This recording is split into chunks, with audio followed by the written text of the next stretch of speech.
पूज्य बापू जी 3-4 वर्ष हो गए, निर्जला एकादशी का दिन था। पूज्य गुरु जी ने सुबह से जल ग्रहण नहीं किया था, जो गत एकादशी गई, भीम एकादशी की। पूज्य श्री का सत्संग देहरादून में था। शाम की संध्या हो रही थी। बापू जी ने ड्राइवर को कहा, आज निर्जला है, हरिद्वार पहुंचेंगे, देर हो जाएगी, आप ऋषिकेश में ही गाड़ी रोक लो। गुरु जी पीछे से गाड़ी नहीं जाएगी और आगे राम झूला है, उससे 4 व्हीलर जाएगा नहीं, पीछे से लाने में देर हो जाएगी। गुरुजी ने कहा कोई बात नहीं, आप राम झूले पे रोक लो, पीछे से ले आओ, मैं तब तक पैदल चलता हूँ, गंगा स्नान कर। और बापूजी गंगा स्नान हेतु राम झूले से पैदल जा रहे थे, लेकिन सुबह से जल नहीं और 2-2 सत्संग हो गए थे। बापूजी को थोड़े चक्कर से लगे तो एक स्कूटर वाला अकेला जा रहा था। गुरुजी ने उसको हाथ दिखाया, बोले कहाँ जा रहे हो? बोले परमार्थ निकेतन। बोले मुझे गीता भवन तक छोड़ दो। ठीक। मुझे बापूजी उनके पीछे बैठे, वो जैसे गुरुजी पीछे बैठे तो उसने स्कूटर का मिरर जो होता है ना वो सेट किया जिसे बापूजी दिखे।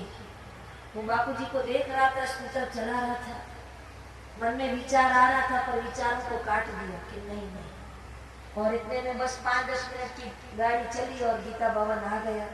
गुरुजी ने कहा बस बस बस, रोक दिया। और बापूजी ने दोनों हाथ जोड़कर उसे कहा तुम्हारा बहुत बहुत धन्यवाद, तुमने मुझे यहाँ तक छोड़ा, बहुत बहुत। और एक बात कहूँ बेटा, कभी भी कोई बड़े बुजुर्ग दिखे ना, उनको राम झूला से ले आए। हाँ बाबा, मैं कभी भी खाली होता हूँ ना, मैं जरूर से ले आता हूँ, ये सेवा में चूकता नहीं। पर बाबा एक बात, अच्छा तू उनको कैसे जानते हैं? मेरे माता जी की गुरु है, हमारे घर में सीढ़ी कैसे रोज चलता है, मैं रोज देखता हूँ। पर मैं माँ को बताऊंगा, बापू जैसा एक और भी। गुरु जी की हंसी बंदी नहीं हो रही थी, लेकिन बाबू फिर भी उसको बोले नहीं। बोले पर अच्छा, तेरा फिर से धन्यवाद। बोले अच्छा बाबा ठीक है, जरूर फिर कभी सेवा दे। गुरु जी जल्दी से गंगा नहाने में सूर्यास्त करा। जैसे बापू जी प्रवेश हुए तो कोई साधक शिष्य खड़े थे, वहाँ पहचान गए बापू आ गए। वो 5-10 मिनट में तो इतना शोर गीता भवन के बाहर, सब लोग घेर लिए, बापू आए बापू आए बापू आए। एकादशी थी, बहुत सारे लोग गए। स्कूटर वाले की वही दुकान थी। तो बोला क्या बात है, शोर हो रहा है? बोले क्या शोर हो रहा है, शाराम बापू आए हैं, क्या बात करते हो, कब आए? बोले बस अभी आए। तो उसको समझ पड़ा कि मैं उनको बोल रहा था पर वो तो स्वयं। देखो उसको इतना दुख हो गया कि अब मैं क्या करूं। फिर तो शोर भीड़, बाबूजी निकले, गाड़ी आ गई, लेकिन फिर भी वो दौड़ा पहुंचा और कान पकड़ लिए। तो गुरुजी इसको तुरंत पहचान गए। बोले स्वामी जी मुझे माफ कर दीजिए। बोले नहीं, माफी की क्या बात है। बोले बाबूजी मैं आपको पहचान नहीं पाया। बोले पहचान नहीं पाया तो कोई नहीं। बोले बापू पर आप मुझे धन्यवाद क्यों दे रहे थे? बोले ऐसा एकादशी का दिन तू संतों को बिठा के आया तो तुझे धन्यवाद नहीं तो और तू धन्यवाद का पात्र है कि तूने ऐसे समय में सेवा कर। तो बाबूजी संजान व्यक्ति से भी मिले ना तो भी बड़ी प्रेम से उसे धन्यवाद दिया। धन्यवाद साधुवाद, राम नाम कहिए, जाही विधि राखे राम, ताही विधि। मुख में हो राम नाम, जन सेवा हाथ में। बोलो मुख में हो राम नाम, जन सेवा हाथ में, तू अकेला नहीं प्यारे राम। इतनी देर दोनों क्या चला रही थी? जेठानी तो बड़ी मेहनत से चला रही थी, लेकिन देवरानी 2 बार चक्की और 3री बार। कई लोगों को आदत होती है किचन में खाना कम बनाते हैं, खाते जाते, कच्ची सब्जी भी खाएंगे, कच्चे चावल भी चक। वो थोड़ा चला रही थी, थोड़ा खा रही थी। जेठानी ने टोका, आटा कम पिसेगा, खाती जा रही है, बुरा न मानना। दुनिया में जिसको कोई रोकने टोकने वाला नहीं, दुनिया में उससे बड़ा कोई अभागा भी। अरे माता पिता नहीं बोलेंगे तो कौन बोलेगा? संत गुरु नहीं बोलेंगे तो कौन बोलेगा? कोई तो जीवन में बोले। ऑफिस जाते हो तो जी साहब, घर आते हो तो जी साहब, पत्नी कहेगी जी, बाकी बोलेगा कौन? कोई तो बोले तो हमारे अवगुण तो निकले। जयराम जी की जेठानी बोली पर देवरानी ने बोला नहीं माना। होता है ऐसा जी, बड़ी जीजी ने बोलती। लेकिन जब आटा पीस के तैयार हो गया तो दोनों सिर पर रखी।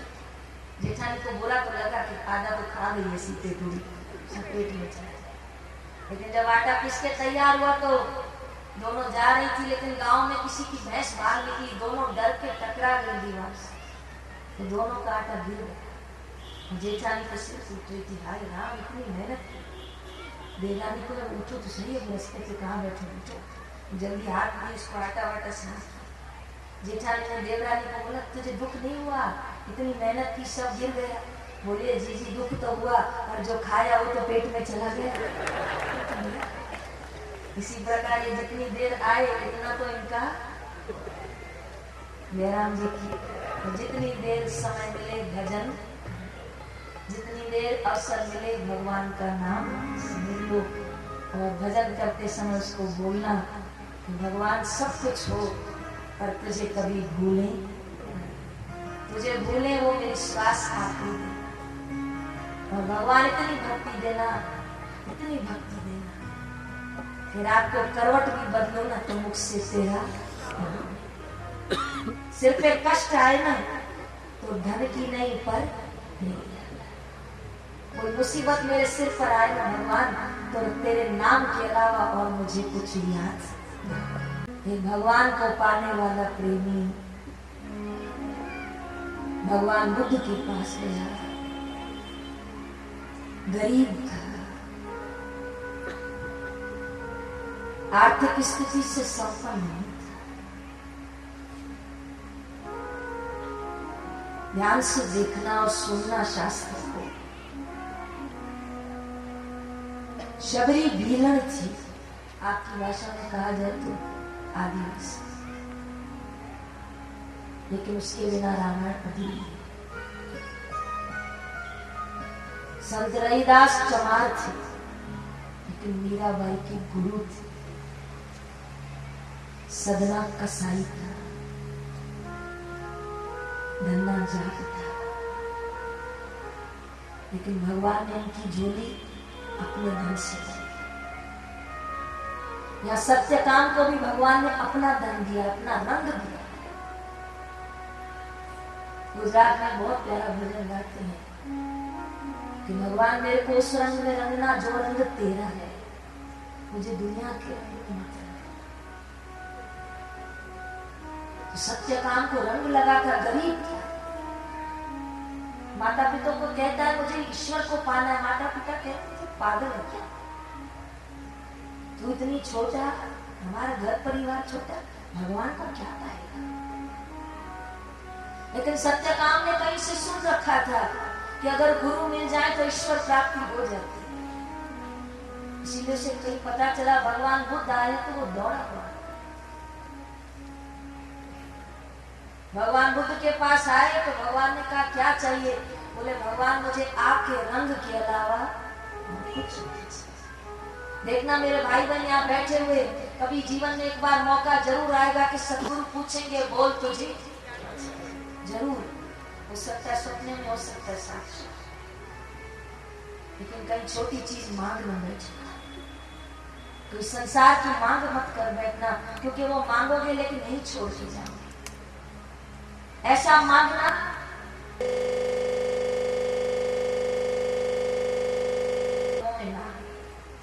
और ना कुछ मांगना है ना तो आज सिखा देती हूँ, एक बहन समझ कहना कि आपको जो ठीक लगे वो मुझे देते। मेरी समझता है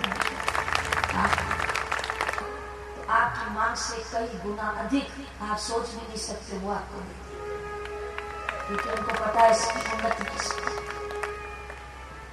या सत्यकाम ने कहा भगवान आपका रंग दे दो, उसके अलावा और कुछ नहीं चाहिए। भगवान बुद्ध मुस्कुराए कि जीव छोटा है लेकिन समझ ऊंची है। भगवान ने कहा अच्छा क्या काम करते हो, क्या काम जानते हो। भगवान कोई काम नहीं जानता, गरीब हूं मैं, बस गाय चराना जानता। हाँ ये अच्छा है। भगवान बुद्ध के पास कुछ गाय खड़ी थी। बोले जा इन गाय को चराओ, जंगल में ले जाओ। जी गुरु जी, और तब तक लौट के मत आना जब तक ये गाय 1000 हो जाए। तो सत्यकाम ने लौट के ये ना कहा कि गुरुजी मैं पढ़ा लिखा नहीं हूँ, मुझे तो गिनने ही नहीं आएगा कि ये 1000 न कहा। जिनको इस पथ पे चलना होता है ना वो सहन करते हैं। जयराम जी की आनंद महिमा इंदिरा गांधी की गुरु उनका एक आश्रम है देहरादून में, उनकी बड़ी एक वृद्ध शिष्या रहती है 96 की है। एक बार मेरा सौभाग्य हुआ उनसे मिलने का, तो मैंने उनको पूछा माँ जब आनंद महिमा थी तब आश्रम में कितने लोग थे? बोले बहन हम 60 शादियाँ थी तब 60 कुछ जगह। बोले अब तो मैं एक ही हूँ। इनका माँ सब कहाँ गए? बोले कोई बीमार हो गया, कोई नहीं चल पाया, किसी का शरीर इधर ही छूटा, अब हमारे एक ही रह गए बंगाली है। मैंने कहा माँ कब से आप आश्रम में आई थी? बोले जब मैं 25 साल की थी तो आनंद महिमा मुझे कलकत्ता से ले आई थी, क्योंकि मैं ब्राह्मण थी। तो माँ ने मुझे कहा आश्रम चलो, भोग लगाने के लिए एक ब्राह्मणी चाहिए, क्योंकि आश्रम के रसोई घर में ब्राह्मण हो तो शुद्धता रहती है। तो माँ उनको वहाँ से लेके आई थी, और वो 96 साल की। इनका माँ एक बात बताओ, इतने वर्ष आश्रम में रही तो ऐसा तो क्या किया जो रह गई? तो मुझे कहा कि आज अपने डायरी में लिख लेना, और मैं सच में जाके लिख दिया। उन्होंने मुझे कहा जो सहेगा वो रहेगा। बोलो जो सहेगा। ससुराल में भी जो बहुत सहन कर जाती है ना, थोड़ा लंबा चलती है, और जब लंबा चलती है ना तो सास ससुर उसके पीछे चलती है, चार भी सब दे देते हैं। पहला थोड़ी सहन कर जाए फिर तो पूरा घर, इनको पूछो उनको नहीं पता। और घर की बेटियां आएंगी तो भी सास ससुर बोलते तेरी भाभी को कुछ क्या करना, वो देखती है देख, लेकिन थोड़ा वो सहन कर देता है। जी जो सहेगा वो, छोटी छोटी बात की आलोचना न करो, संसार है होता है ऐसा भी, थोड़ा दम झेल जाओ तो चलता, नहीं तो ये रास्ते छूट जाएंगे, फिर से ये चोला मिलेगा नहीं, फिर से ये चोला मिल गया तो ऐसा मुर्शिद संत फकीर फिर से मिले कि न मिले, इसलिए अभी अपना काम। सत्यकाम ने ये न कहा कि बाबा मैं तो गिनती नहीं जानता हूँ। जी जी जी गुरु जी सेवा ऐसे करता मानो मेरे गुरुद्वार के गुरु भाई बहनों ऐसी सेवा करता था, गायों की खूब सेवा करता बुढ़ा होने को, और उसने कभी गायों को गिनकर नहीं देखा, क्योंकि गिनती आती भी नहीं थी, और नहीं आती थी तो हमारे जैसे कलयुग का शिष्य नहीं था कि किसी से गिनवा लेता, तू ही गिन ले तो मैं गुरु के पास जाऊं, न गिनवाया बैठा। गुरु जी ने कहा है ना, लेकिन एक दिन आया उसकी भक्ति का रंग लाया। प्रभात का समय था, गायों का जत्था खड़ा था, 1000 गायें, और सबको लेके जा रहा था चराने के लिए। तो जैसे गाय चलने लगी तो गायों में से आवाज आई, सत्यकाम हम 1000 हो गए हैं। सत्यकाम दाएं और बाएं और देखता है, कौन बोला? हम गाय बोल रही हैं, हम 1000 गाय हो गई, अब चलो गुरु के द्वार। 1000 हो गई? हाँ हो गए, चलो आज चलने नहीं, अब अपने गुरु के पास ले चलो हम सबको। वो 1000 गायों को लेकर अपने गुरु के पास आ रहा है।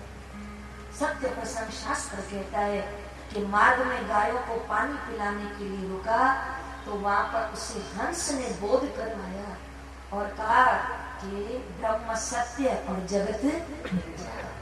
थोड़ा आगे आया तो उसको अग्नि ने बोध करवाया, थोड़ा और आगे आया तो उसे बैल ने बोध दिया, वो बोध भी हो गया उसको। और 1000 गाय को लेकर जब भगवान बुद्ध के पास आया तो दंडवत प्रणाम किया।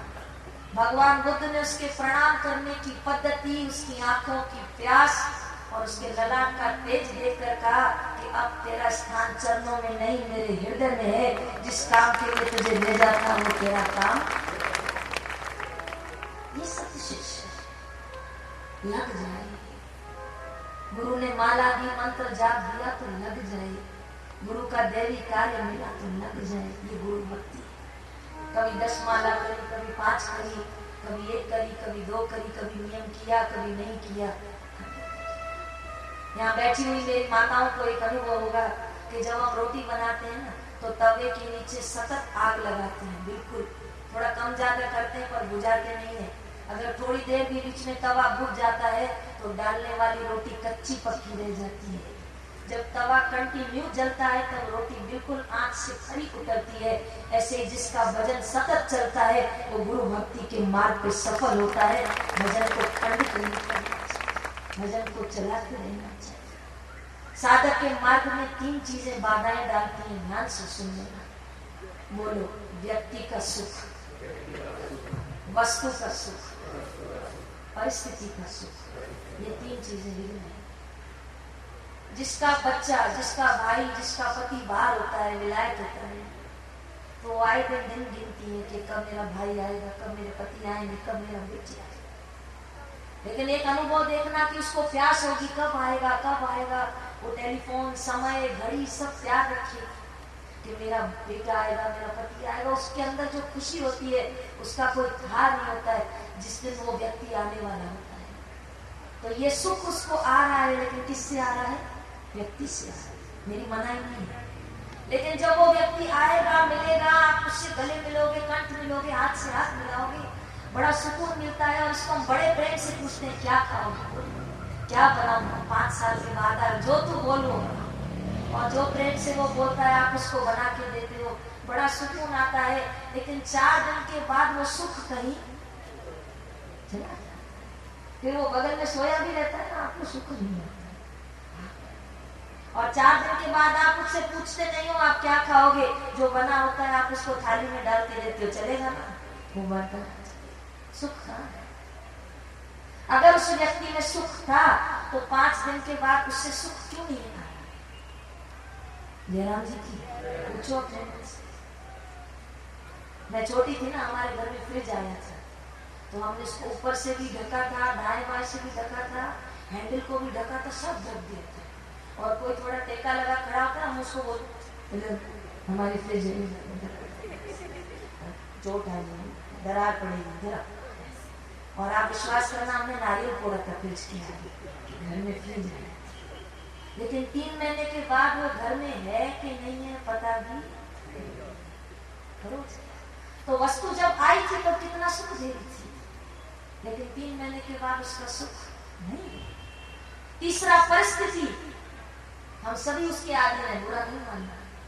कई बार हम सोचते हैं बस ये प्रमोशन हो जाए, परिस्थिति का इंतजार करते हैं। बच्ची की शादी हो जाए, परिस्थिति का इंतजार है। छोटे मकान में से बड़ा बन जाए, 2 लाख है, 2 लाख और जमा हो जाए, परिस्थिति। लेकिन वो आएगी, थोड़ा सुख देगी, देखकर चली जाएगी, क्योंकि उसमें वास्तविक में सुख नहीं है। ये आज आपको पक्का करना पड़ेगा। तो वास्तविक सुख कहाँ है? आज गुरु जी ने 2 शब्दों में कहा, वास्तविक सुख ज्ञान में, क्योंकि ज्ञान इनको बाधित कर रहा है। अभी भी जो ये बात बता रही है विवेक चूड़ामणि से जुड़ी हुई है। उसमें आता है व्यक्ति, वस्तु और परिस्थिति का सुख मनुष्य को ब्रह्म सुख से दूर ले जाता है। जयराम जी, उसको आत्म सुख से दूर ले जाता है, क्योंकि वो इन सब का इंतजार करता है और इन सब में अपना रस ढूंढता है। एक पति और पत्नी ऊपर लड़ रहे थे बहुत बुरी तरह से, और मकान मालिक नीचे परेशान हो रहा था कि चुप हो जाए तो मैं सो जाऊं। लेकिन झगड़ा बढ़ रहा था, थोड़े बर्तनों के लिए आना जाए, तो बेचारा हिम्मत करके चला गया। पत्नी बोली खोलो, आया है सेठ, बोलो। दोनों ने थोड़ा चेहरा ठीक किया। हाँ जी, क्यों लड़ रहे हो, तुम्हें कितनी नीचे आवाज आ रही है, क्या बात कर रहे हैं? चुप हो जाओ, 11 बजे। बात ये है सेठ जी, आप अंदर आओ, मेरी पत्नी को समझाओ। मैं बोल रहा हूँ कि मेरा बच्चा डॉक्टर बनेगा। मुझे मान ही नहीं रही। क्यों, तू क्या बोलती है? मैं बोल रही हूँ मेरा बेटा वकील बनेगा, काला कोट पहनेगा, कोर्ट जाएगा, शान मान तो डॉक्टर क्या इंजेक्शन लगाता है। अरे डॉक्टर, बड़े बड़े डॉक्टर हॉस्पिटल में होते हैं। पर एक बात बताओ, तुम दोनों इतना लड़ रहे हो, तुम्हारा बच्चा कहाँ है? मैं उनसे पूछ लेता हूँ। बोले बच्चा तो अभी जन्मा नहीं है, अभी जन्मा है। जयराम जी की सेठ ने सिर फूटा, बोले भागो, इसी पैरों से भागो, क्योंकि बच्चा जन्मा नहीं। और उसके पहले आज हमको हंसी आ रही है कि ये क्या बात कर रहे हैं। ऐसे संत महापुरुषों को, आपको और हमको देख के हंसी आ रही है कि ये किस संसार के लिए दौड़े जा रहे हैं जिसमें वास्तव में कोई सुख। वो हमको देख के हंस रहे हैं। जैसे आप इनका प्रसंग सुन के हंस रहे हो, वहां पे हंस रहे हैं कि किस लिए कहां दौड़े जा रहे हैं, जहां वो वहीं रुक जाओ। जयराम जी की एक शिष्य अपने गुरु के पास खूब सत्संग सुनने जाता, 12 साल हो गए सत्संग सुनते। तो एक दिन गुरु को बोला, गुरु जी 12 साल हो गए, आज आखिरी बात सुना। गुरु जी बोले, क्यों, कल से तो नहीं आएगा क्या? बोले, नहीं बाबा जी आऊंगा, पर 12 साल हो गए, अब थोड़ा विराम चाहिए, एक आखिरी बात सुनाओ जो सब ज्ञान की सार हो। गुरु जी ने तकिया लिया और हाथ रख के सो गए। उसने सोचा मैंने क्या पूछा जो गुरु महाराज सो गए। दोपहर हो गई, शाम हो गई, गुरु महाराज हिले। आखिर शाम को बोला, बाबा जी नाराज हो गए क्या? बोले नहीं, तो मैंने आपसे ऐसा क्या पूछा जो आपने आंखें बंद कर दी? मैंने आपको यही पूछा ना कि आज आखिरी बात सुनो। बेटा बेटा वही सुनाई मैंने। बोले क्या सुनाया? बोले आखिरी बात यही है कि अपने आप में बैठ जाओ। तो सब बातें सीधे तो बैठ गए। तो अपने आप में कैसे बैठोगे? रोहतकवासी जाते जाते कह रही हूँ कि श्वासोश्वास को गिनो। अभी जितने भी इस पंडाल में बैठे हैं, इनकी श्वास चल रही है कि बंद हो गई? बोलो बहन जी। लेकिन ध्यान है, ध्यान सत्संग सुन। तो आंखें बंद करके अंदर नजर लगाओ कि श्वास कैसे चल रही है। गहराई से देखोगे तो आप देखोगे कि अंदर जा रही है और बाहर, अंदर जा रही है, अंदर जा रही है। गौर से देखना। इसको अजपा जाप कहते हैं। क्या कहते हैं? अजपा जाप। पूज्य बापू जी ऐसी कमाई करना शिविर में सिखाते हैं। ये कमाई नारद जी ने वाल्मीकि ऋषि को सिखाई थी। ये कमाई नारद जी ने प्रहलाद को सिखाई थी, और भागवत में इसका उल्लेख स्पष्ट नहीं आता। ये श्वासोश्वास का धन दिया था। मैंने परसों भी कहा था कि कबीरदास जी ने कबीर वाणी में ये क्यों कहा कि माला श्वासोश्वास की। मैंने प्रश्न किया कि ये क्यों नहीं कहा कि माला रुद्राक्ष की, माला तुलसी की। कबीरदास जी ने कहा माला श्वास। ये श्वास है तो भगवान की चेतना है, ये श्वास नहीं है तो खेल खत्म है, और खेल खत्म है कुछ भी नहीं, और खेल चल रहा है तो ये श्वासों की तार पे चल रहा है। किसी को थोड़ा सा, इसको अजपा जाप भी कहते हैं, इसको सोहम नाद भी कहते हैं, और इसको गायत्री में भी कहते हैं। तो श्वास जब अंदर जाए तब सोहम, क्या बोलोगे? सोहम। जब बाहर आए तब, जब अंदर जाए तब सोहम, जब बाहर आए तब, जब अंदर आए तब सोहम, जब बाहर आए तब। पूज्य श्री अगली गुरु पूर्णिमा को व्यासपीठ पे विराजमान थे अहमदाबाद। लोग बापू ने कहा जितने जहां जो जो खड़ा है ना, आज तुम बोलते हो ना हमने गुरु किया है तो आज मुझे गुरु दक्षिणा दे दो। जो जहां खड़े हो वहां हाथ ऊपर रखो। सबने हाथ ऊपर किया, और बापूजी ने कहा मुझे दक्षिणा में दो कि रोज तुम 108 बार श्वासोश्वास की गिनती करोगे। मैं समझूंगा कि तुमने गुरु को वास्तविक दक्षिणा। देखो आप मंदिर बोलते हो ना, कहाँ जा रहे हो? मंदिर जा रहे हैं। भाई कहाँ गया था? मंदिर गया था। कभी मंदिर को तोड़ो तो सही। जब मंदिर को तोड़ोगे तो बनेगा मन के अंदर। लेकिन समाज बहिर्मुख हो गया तो इसीलिए संतों को बाहर मंदिर बनाना पड़ा। वास्तव में मंदिर का मतलब है मन के, और जो मन के अंदर जाने का जिसको अभ्यास है वो बाहर के मंदिर में जाए या न जाए उससे कोई फर्क नहीं पड़ता, क्योंकि वो हृदय मंदिर में भगवान को विराजमान देखता है। जयराम जी की वो अभ्यास है। थोड़ा बढ़ो आगे। और जाते जाते एक निवेदन करूंगी, हफ्ते में एक बार हाथ जोड़ के कह रही हूँ, मौन रखो।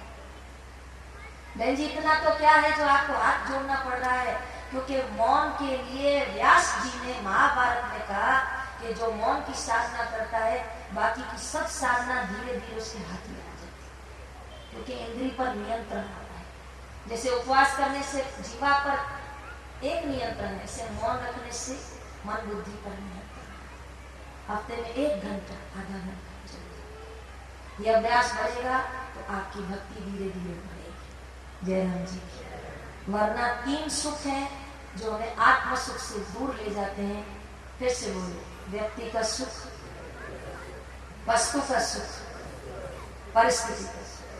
एक आखिरी कथा फिर पूरा। राजा भोज अपनी दरबार में विराजमान थे। उनको पता था ये मंत्री बड़ा मेरा होशियार है। वो गंगू तेरी को बुलाया,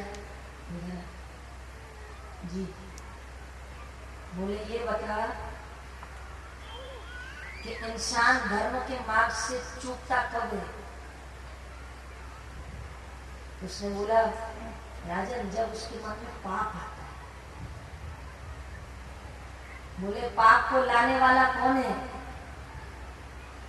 बोले महाराज पाप को लाने वाला मुझे अनुभव करके दिखा, नहीं तो 3 दिन के बाद तेरा राज दरबार में आना बंद हो जाएगा। बोले अच्छा राजन 3 दिन तो भी। गंगू तेली बड़ा परेशान होकर जंगल में एकांत में बैठ गए। इतनी सूझबूझ तो थी कि जब समूह में काम न करे ना तो थोड़ी देर एकांत में बैठा। एक निवेदन करूंगी रोहतक वासियों को, कभी भी बड़ा निर्णय लेना हो ना रात को मत लेना। बेटी का रिश्ता पक्का करना हो जल्दी से मत करना। लड़का धनवान है ये देख के मत करना, लेकिन देखना मेरी लड़की के अनुकूल है कि नहीं, मेरी बच्ची वहां खुश रह पाएगी कि नहीं। धन को देखकर दौड़ो नहीं। जयराम जी की वो एकांत में जाकर बैठ गए। सोच रहा था क्या करूं क्या करूं। राजा ने बड़ी मुसीबत कर दी। आज तीसरा दिन है, न जवाब दूंगा तो कल से तो आना बंद कर। इतने में एक भेड़ बकरी चराने वाला बैठा, वो भी कोई गुरु का प्यारा था। उसने बोला क्यों महाराज आप परेशान लग रहे हो? बोले इसलिए परेशान हूं, राजा ने पूछ लिया है कि पाप कौन करता है। बोले फिर? बोले उत्तर नहीं आ रहा, क्या करूं, आज तीसरा दिन है। फिर राजा निकाल देंगे। बोले अच्छा एक काम करो, छोड़ो राजा का चक्कर। बोले फिर? बोले मैं तुम्हें पारस देखूंगा। क्या होगा? जितना लोहे को स्पर्श करवाओगे लोहा सोना हो जाएगा। फिर राजा तुम्हें निकाल भी दे तो तुम्हें कोई दिक्कत नहीं। बोले ठीक है ये मंजूर, चलो लाओ। बोले ऐसे थोड़ी दूंगा, उसके लिए आपको कुछ करना पड़ेगा। बोले क्या? बोले भेड़ का दूध पियो, भेड़ का। बोले मैं भेड़ का दूध नहीं पी सकता। क्यों? ब्राह्मण के लिए मना होती है, मैं नहीं पीऊंगा। बोले फिर है कोई बात नहीं। बोले ऐसे कैसे रहेंगे, चलो थोड़ा सा नहीं बोला। बोले नहीं, तब तो हाँ नहीं बोला, अब मैं ऐसे नहीं दूंगा, बात बदल गई। बोले अब क्या हुई? बोले अब पहले मैं पीऊंगा और फिर तेरा झूठा, मैं कभी ना पीऊंगा। बोले फिर रहने दे तेरी इच्छा। मैं चला, वो थोड़ा 2 कदम चला। बोले अच्छा अच्छा ला पी के दे। बोले अब नहीं, तूने तब ना बोले, बात बदल गई। बोले अब क्या? बोले अब पहले कुत्ता पिएगा और फिर। क्या बात करता है, तू इंसान है क्या? मैं तो कुछ बोल ही नहीं रहा हूँ, भले मत पी, मैं तो नहीं बोल रहा, मैं तुझे कहाँ जबरदस्ती कर। तो कैसी बात कर? अरे भाई तू छोड़ दे, मत ले पारस, चला जा अपने से। अच्छा ठीक है, तो ज्यादा नहीं थोड़ा ही। बोले हाँ, पर तब नहीं माना, बात आगे चली गई। बोले अब क्या होगा? बोले वो सामने खोपड़ी पड़ी है ना, बोले आप उसमें इंसान की खोपड़ी में। बोले हाँ, क्या तू मेरे को क्या समझता है? बोले मैं तो बोल रहा हूँ छोड़ दे तू। मैं जा रहा हूँ, छोड़।